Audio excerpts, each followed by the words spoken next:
हिंदी साहित्य quick revision with आरती शर्मा। दोस्तों, आपको मेरा चैनल पसंद आए तो इसे शेयर करें, लाइक करें और सब्सक्राइब करें। साथ ही साथ मेरे अगले वीडियोस के नोटिफिकेशंस को पाने के लिए बेल आइकन को प्रेस करें। दोस्तों, यहाँ कलाम साहब की एक पंक्ति है आपके लिए, ध्यान से सुनिए। इंसान को कठिनाइयों की आवश्यकता होती है क्योंकि सफलता का आनंद उठाने के लिए ये ज़रूरी हैं। तो दोस्तों, अगर आपके जीवन में कठिनाइयाँ हैं तो उनसे घबराइए नहीं, उनका डटकर सामना कीजिए। तो चलिए दोस्तों, शुरू करते हैं अपने वीडियो से संबंधित प्रश्नों को। दोस्तों, आज का हमारा विषय है सगुण धारा की कृष्ण भक्ति शाखा पार्ट ई। तो चलिए दोस्तों, शुरू करते हैं प्रश्न संख्या 181 से। प्रश्न संख्या 181, मीरा की काव्य भाषा कैसी है? तो दोस्तों, मीरा की काव्य भाषा राजस्थानी मिश्रित भाषा है। राजस्थानी मिश्रित भाषा है मीरा की, ठीक है, क्योंकि राजस्थान से बिलोंग करती थी, इसीलिए इनकी भाषा राजस्थानी मिश्रित ब्रज भाषा है, ध्यान रखिए। प्रश्न संख्या 182, मीरा की भक्ति या उपासना किस भाव की है? तो दोस्तों, माधुर्य भाव की है मीरा की भक्ति या उपासना। प्रश्न संख्या 183, गीत गोविंद की टीका। गीत गोविंद की टीका किसकी रचना है? तो दोस्तों, मीराबाई की रचना है गीत गोविंद की टीका। प्रश्न संख्या 184, मीराबाई का मलार। मीराबाई का मलार किसकी कृति है? तो दोस्तों, मीराबाई की कृति है मीराबाई का मलार। प्रश्न संख्या 185, मीरा के पदों को कितनी कोटियों में विभाजित किया जाता है? तो दोस्तों, 3 कोटियों में विभाजित किया जाता है मीरा के पदों को। प्रश्न संख्या 186, मीरा के पदों की 3 कोटियां कौन सी हैं? तो दोस्तों, मीरा के पदों की 3 कोटियां हैं लीला संबंधी पद, विनय के पद, व्यक्तिगत अनुराग के पद। फिर से सुनिए, लीला संबंधी पद, विनय के पद और व्यक्तिगत अनुराग के पद। मीरा के पदों की 3 कोटियां हैं, ध्यान रखिए। तो दोस्तों, इस तरह से प्रश्न संख्या 186 हमने देख ली, ठीक है। अब चलते हैं अपने अगले प्रश्न पर। प्रश्न संख्या 187, मीराबाई ने किसकी रचना नहीं की? तो दोस्तों, नेगेटिव वाला प्रश्न है, मीराबाई ने भ्रमर गीत की रचना नहीं की। मोस्ट इंपॉर्टेंट क्वेश्चन दोस्तों। प्रश्न संख्या 188, निरंकुश अति निडर रसिक जस रसना गायो। निरंकुश अति निडर रसिक जस रसना गायो। भक्तमाल की यह पंक्ति किसके लिए कही गई है? तो दोस्तों, भक्तमाल की यह पंक्ति मीराबाई के लिए कही गई है, ठीक है। प्रश्न संख्या 189, ध्यान रखिए, मेरे तो गिरधर गोपाल दूसरो ना कोई। मेरे तो गिरधर गोपाल दूसरो ना कोई, यह कथन किसका है? तो दोस्तों, मीराबाई का कथन है, मेरे तो गिरधर गोपाल दूसरा ना कोई, ठीक है। मीराबाई की पंक्ति है, ध्यान रखिए। प्रश्न संख्या 190, ध्यान से देखिए, लगभग सभी कृष्ण भक्त कवियों में न्यूनाधिक लौकिक वासना कहीं ना कहीं अवश्य प्रकट हुई है, किंतु कौन सा कृष्ण भक्त इस दोष से सर्वदा मुक्त है? तो दोस्तों, मीराबाई। मीराबाई इस दोष से हमेशा से मुक्त रही हैं। किस दोष से? कृष्ण भक्त कवियों में न्यूनाधिक लौकिक वासना, ठीक है, कहीं ना कहीं जरूर मिली है, तो लौकिक वासना से मुक्त रही हैं कौन? मीराबाई। उन्होंने अपना पूरा घर त्याग दिया था ना कृष्ण की भक्ति को लेकर, ठीक है, तो कृष्ण से इतना प्रेम था इन्हें, ठीक है, तो इसीलिए कहा गया है कि लौकिक वासना इनमें नहीं थी, सर्वथा मुक्त थी लौकिक वासना से। प्रश्न संख्या 191, यह खोज किसने की है कि मीराबाई विधवा न होकर सुहागिन थी और उसके पति कुंवर भोजराज ने ही उन्हें जहर दिया था? तो दोस्तों, पद्मावती देवी शबनम ने यह खोज की, यानी रिसर्च की है और यह बताया है कि मीराबाई विधवा न होकर सुहागिन थी और उसके पति कुंवर भोजराज ने ही उन्हें जहर दिया था। तो ये किसने तथ्य हमारे सामने लाकर रखा? ये थी पद्मावती देवी शबनम ने। ठीक है, ध्यान रखिए। प्रश्न संख्या 192, मीराबाई के काव्य की सबसे बड़ी विशेषता क्या है? मीराबाई के काव्य की सबसे बड़ी विशेषता भाव एवं भाषा की कृत्रिमता है। भाव एवं भाषा की कृत्रिमता, ध्यान रखिए। प्रश्न संख्या 193, भक्तिकालीन काव्य की सर्व प्रमुख भाषा कौन सी है? तो दोस्तों भक्तिकालीन काव्य की सर्व प्रमुख भाषा ब्रज भाषा है। प्रश्न संख्या 194, अमृत वर्षा करने वाला कवि किसे कहा गया है? तो दोस्तों अमृत वर्षा करने वाला कवि रस खान को कहा गया है। रस खान, ध्यान रखिए। प्रश्न संख्या 195, रस खान का वास्तविक नाम क्या था? तो दोस्तों रस खान का वास्तविक नाम सैयद इब्राहिम नाम था। ठीक है, उल्टा प्रश्न भी पूछ सकते हैं, जैसे कि प्रश्न संख्या 196 देखिए, सैयद इब्राहिम का कवि नाम क्या है? तो दोस्तों सैयद इब्राहिम तो इनका वास्तविक नाम है, लेकिन कवि होने के बाद जो इनका नाम पड़ा वो था रस खान। ठीक है, ध्यान रखिए। प्रश्न संख्या 197, रस खान के गुरु कौन थे? तो दोस्तों रस खान के गुरु विट्ठल नाथ थे।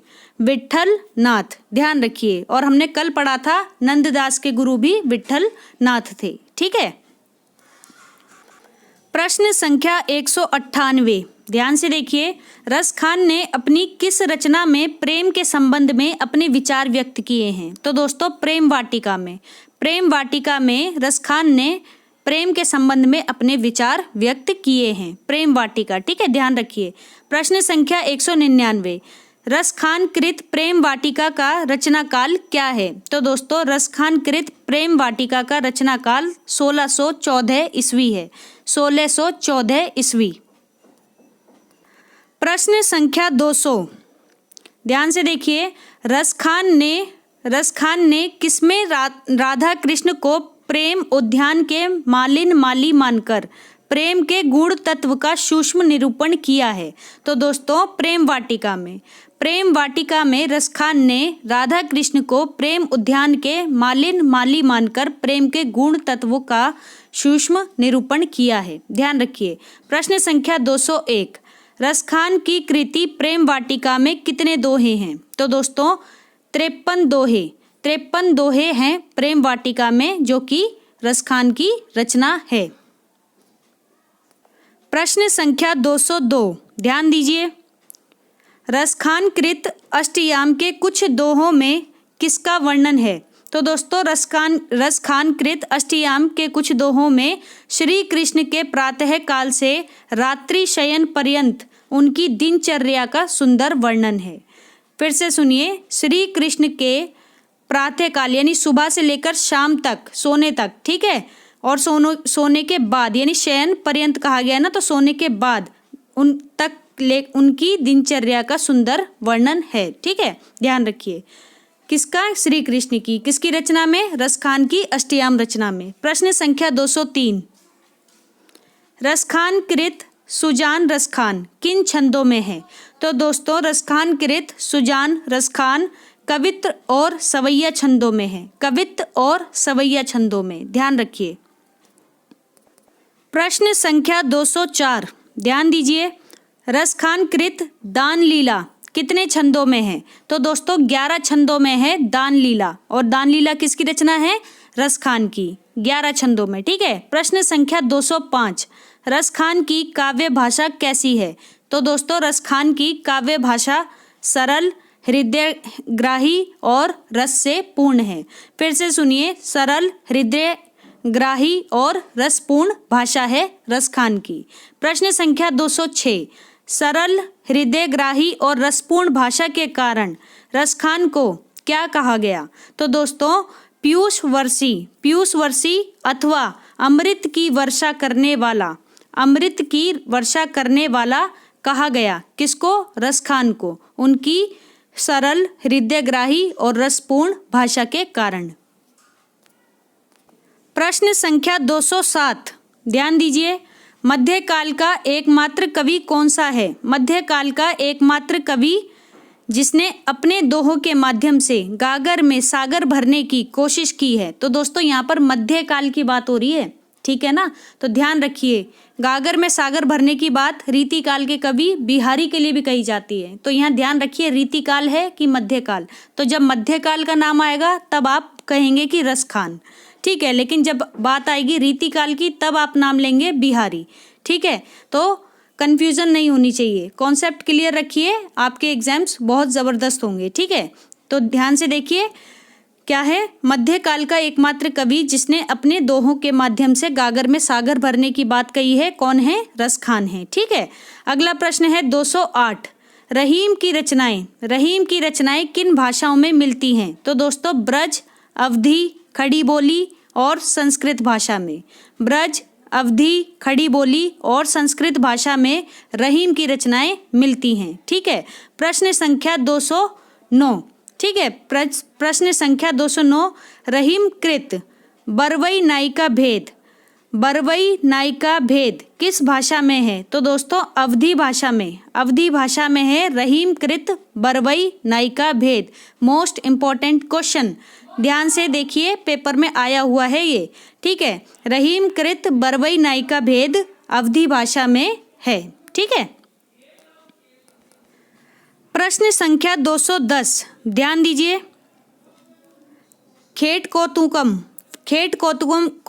किसकी रचना है? तो दोस्तों रहीम की रचना है खेट कौतुकम, ठीक है। मुझे इस नाम में थोड़ा सा कंफ्यूजन है, गूगल भी सर्च किया था, ठीक है, तो नहीं मिला उत्तर, लेकिन मैंने एक जगह देखा था खेल कौतुकम लिखा हुआ था। अब ये नहीं समझ में आ रहा कि वहाँ पर स्पेलिंग एरर था कि यहाँ पर स्पेलिंग एरर है। तो दोस्तों अगर आपने और किसी किताब में ये नाम देखा हो तो मुझे कमेंट बॉक्स में ज़रूर बताएं, ठीक है।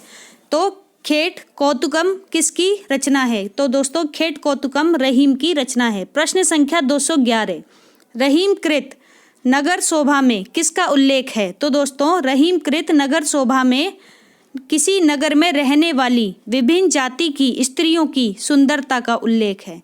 किसी नगर में रहने वाली विभिन्न जाति की स्त्रियों की सुंदरता का उल्लेख है नगर शोभा में।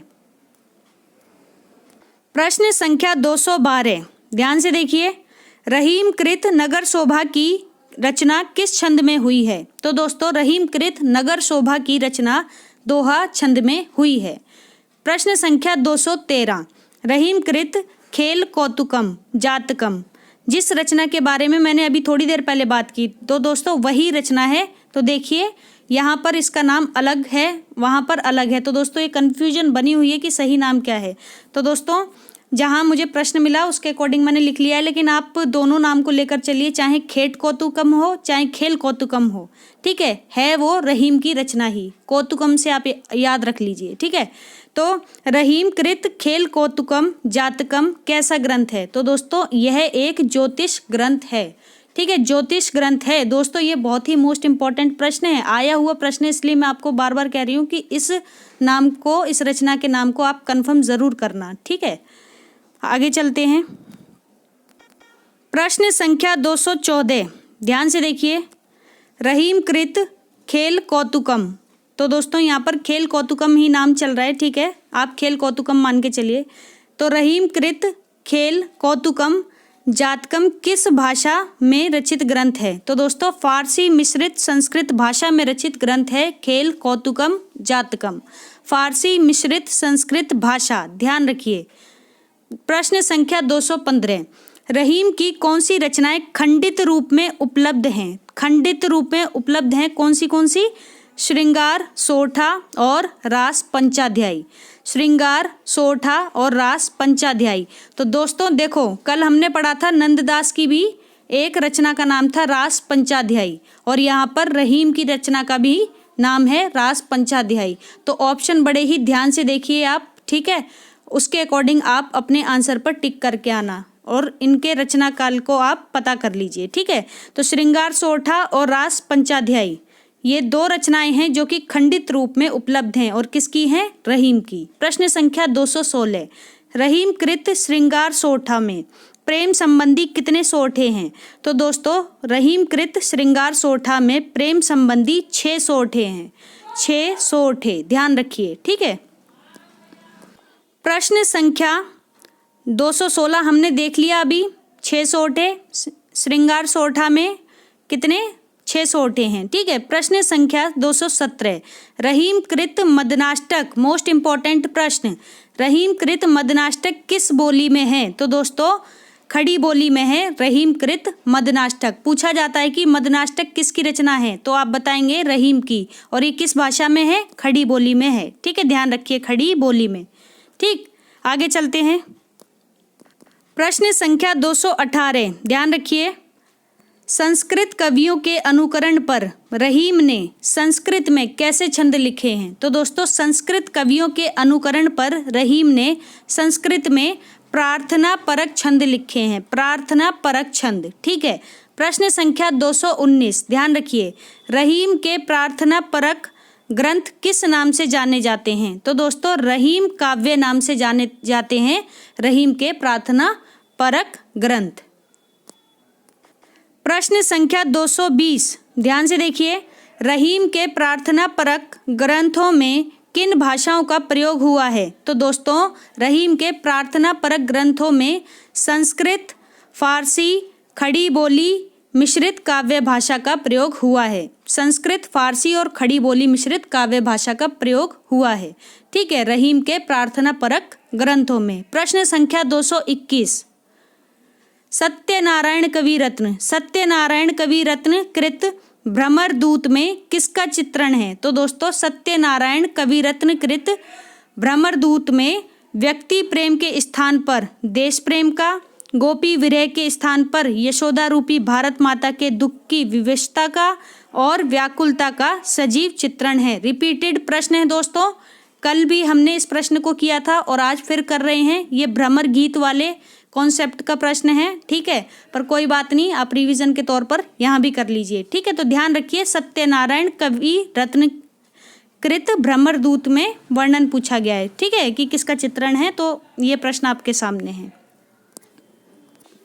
प्रश्न संख्या 222, ध्यान से देखिए, कृष्ण भक्ति को शास्त्रीय आधार, स्पेलिंग एरर है दोस्तों शास्त्रीय में, तो शास्त्रीय आधार प्रदान करने का प्रयत्न किसने किया था? तो दोस्तों जीव स्वामी ने, जीव स्वामी ने कृष्ण भक्ति को शास्त्रीय आधार प्रदान करने का प्रयास किया था। प्रश्न संख्या 223 और इस वीडियो का अंतिम प्रश्न, किसमें कई धारा एवं कला धाराओं का योगदान मिलता है? तो दोस्तों कृष्ण भक्ति धारा में, कृष्ण भक्ति धारा ऐसी धारा है जिसमें कई सारी धाराओं का एवं कला धाराओं का योगदान मिलता है। तो दोस्तों हमारे आज के वीडियो के प्रश्न यहीं समाप्त होते हैं। Thanks for watching. तो दोस्तों अगर आपको मेरे वीडियो पसंद आ रहे हैं तो इन्हें लाइक करें, शेयर करें और मेरे चैनल को सब्सक्राइब करें। साथ ही मेरे वीडियोस के नेक्स्ट नोटिफिकेशंस को पाने के लिए बेल आइकन को प्रेस करें। धन्यवाद दोस्तों।